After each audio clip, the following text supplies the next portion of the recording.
भवाय शर्वाय रुद्राय वरदाय च पशूनां पतये नित्यम् उग्राय च कपर्दिने महादेवाय भीमाय त्र्यम्बकाय शिवाय च ईशानाय मखघ्नाय नमस्ते मखघातिने कुमारगुरुवे नित्यं नीलग्रीवाय वेदसे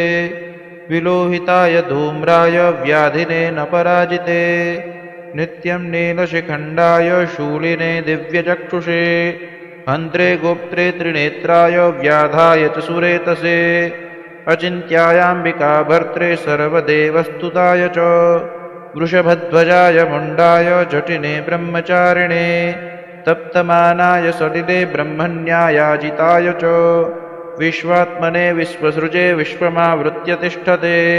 नमो नमस्ते सत्याय भूतानां प्रभवे नमः पंचवक्त्राय